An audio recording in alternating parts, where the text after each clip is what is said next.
आप सभी मित्रों का दिल की गहराई से स्वागत है। हमने पिछली पोस्ट में ध्यान की शुरुआत के बारे में देखा।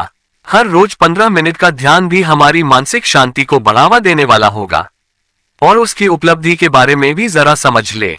जब हम सुखासन में अपनी आंखें मूंदकर और दोनों हाथों की हथेलियों को आपस में मिलाकर बैठे, उसी वक्त हम संकल्प करेंगे कि 15 मिनट में ना तो आंख खोलूंगा, ना तो हाथ खोलूंगा और ना पैर खोलूंगा, और अपने पूरा फोकस नाक के छोर पर सांस की आवन जावन पर रखूंगा। तब हमारा ध्यान शुरू होता है। सिर्फ 2 या 3 मिनट भी नहीं होती और हमारा मन कहीं भटकने लगता है, हम भी विचारों में लग जाते हैं। लेकिन जब याद आता है कि अरे, मैं तो सांस देखने का काम कर रहा था और मेरा मन कहाँ का कहाँ चला गया, तो हम मन को पकड़कर फिर नाक की छोर पर बिठाएंगे और डांटेंगे कि देख, तुझे 15 मिनट तक इधर से हटना नहीं है। तो हम हमारी जिंदगी में पहली बार मन पर हुकूमत करना सीखते हैं और मन की जो घूमने फिरने की इच्छा उठती है उस पर नियंत्रण लाते हैं। तो ये हमारे सुखी जीवन की सही दिशा में पहला कदम है। अब दूसरी और बहुमूल्यवान बात यह होगी कि 2-4 मिनट हुई ना हुई और हमारे आसपास से कोई आवाज आए और हमने आंख खोलने की कोशिश की, तो भीतर से अलार्म बजेगा कि ठहरो, आज तुमने संकल्प लिया है कि 15 मिनट तक आंख नहीं खोलूंगा। और हम आंख खोलने से वापस चलकर सांस की आवन जवान पर अपना फोकस की पुनरावृत्ति करेंगे। तो हमारे मन में जो आंख खोलने की इच्छा उठी उसका पता चला और आंख खुल जाए उससे पहले हमने उस इच्छा को नियंत्रित किया। वैसे हाथ में कुछ भारीपन लगने लगा और हाथ खोलने की इच्छा हुई, लेकिन भीतरी आवाज हमें सचेत करती है कि ठहरो, और हम रुक जाते हैं।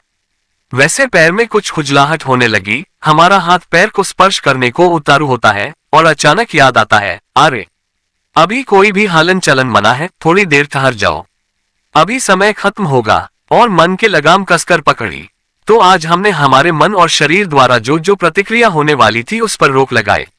मन में उठने वाली हर इच्छा को अपने स्वानुभव से रोकने का काम बखूबी निभाया।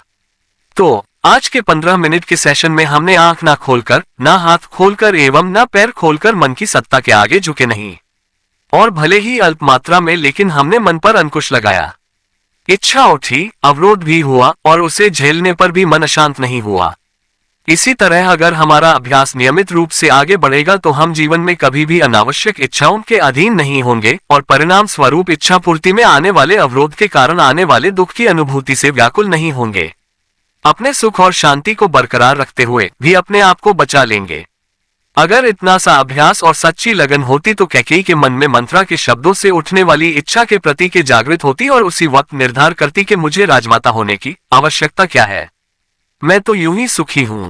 तो बात कुछ और होती और अपने सुख एवं शांति की रक्षा कर लेती और साथ साथ अपने परिवार एवं राज्य के आनंद को अखंडित रख लेती। वैसे पंचवटी में स्वर्णमृग को देखकर सीता जी को अच्छा लगा, उसके साथ उसे पाने की तीव्र इच्छा हुई। उस वक्त अपनी भीतरी व्यवस्था का ज्ञान होता, अपने भीतर उठती हुई इच्छा और उसने आने वाले अवरोध के कारण मन में उठती बेचैनी की पहचान होती, तो तुरंत अपने मन की गतिविधि को रोककर कहती कि मुझे स्वर्णमृग की आवश्यकता क्या है, मैं तो इससे अधिक सुवर्ण अलंकारों को छोड़ के आई हूं। अपनी स्मृति को जगाती तो बात कुछ और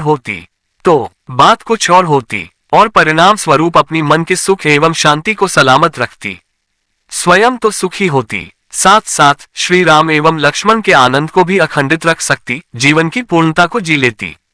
वैसे रावण जो विद्वान था, कई बड़ी तपस्या से गुजर चुका था, लेकिन अपनी भीतरी व्यवस्था से अनजान था। कोई दुनिया भर की विद्वता पाले, लेकिन अगर स्वयं के बारे में जो व्यक्ति अनजान है तो सब कुछ व्यर्थ है। उसका अगर कोई सबसे बड़ा उदाहरण कोई है तो वह रावण का किरदार है, क्योंकि अपने भीतर उठती अनावश्यक इच्छा को पहचान ना सका और उसके अधीन हो गया, और इच्छा पूर्ति में आने वाले अवरोध से उठने वाली दुखद संवेदना से पीड़ित होकर स्वयं दुखी हो गया और अपने पूरे परिवार का निकंदन निकल गया। एक क्षण भर की बेहोशी से जीवन की सारी कमाई खो बैठा। उस वक्त अगर ध्यान का अभ्यास होता और सीता को पाने की इच्छा से अपने भीतर उठती हुई इच्छा को पहचान लेता और इसके अवरोध में उठने वाली दुखद संवेदना से जागृत हो जाता कि मुझे सीता की क्या आवश्यकता है, मैं तो ऐसे ही स्वयं सुखी हूं और यह मेरा अनुभव है, तो वह अपने मन की गति को मोड़ सकता, अपने विचार का स्टीयरिंग घुमा लेता और सीता को पाने की इच्छा को विसर्जित हो जाती और अपने परिवार की सुख शांति एवं आनंद को अखंडित रख सकता। वैसे सलीम ने सारी अस्त्र शस्त्र विद्या सीखी, लेकिन उसके साथ साथ थोड़ा भी ध्यान का अभ्यास किया होता तो अनारकली का नृत्य देखने के बाद उसकी सुंदरता के विचार आने पर और उसको पाने की इच्छा उठाने पर अपने भीतर जो असहजता का एहसास हुआ, उसी वक्त जागृत हो जाता कि मुझे अनारकली की क्या आवश्यकता है। मैं तो यूं ही सुखी हूँ। तो जब इच्छा की निरर्थकता का पता चल जाए तो मन उस दिशा में आगे बढ़ने से अपने आप मुड़ जाता है। जैसे हम इसे वाहन को लेकर किसी हाईवे पर फुल स्पीड में जा रहे होते हैं और हमारे मन में जरा भी शंका उठती कि शायद ये रास्ता ठीक नहीं है तो अपने आप हमारी स्पीड कंट्रोल हो जाएगी। वैसे सलीम की मन की गति रुक जाती और अनारकली को प्राप्त करने की इच्छा विसर्जित हो जाती और परिणाम स्वरूप अपना और अपने परिवार के सुख, शांति और आनंद को अखंडित रख सकता। यही जीवन है, यही जीने की राह है। और अंतिम किस्सा, वो 3-4 साल का बच्चा, इसके क्या बात करे। वह तो नादान है, ना समझ है, लेकिन उस घटना के उदाहरण से हमारा निर्णय पक्का होता है कि यह एक नेचुरल प्रोसेस है। यह मन के काम करने की विधि है।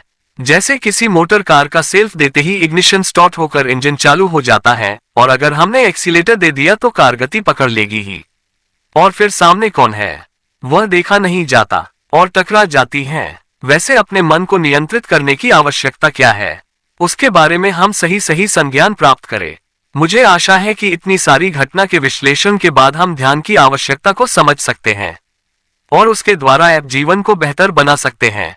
ख्याल रहे कि हमें सुख और शांति पाना नहीं है, हमें सिर्फ और सिर्फ उसे बिखरने नहीं देना है। फिर मिलेंगे, तब तक सबके मंगल की कामना के साथ अस्तु।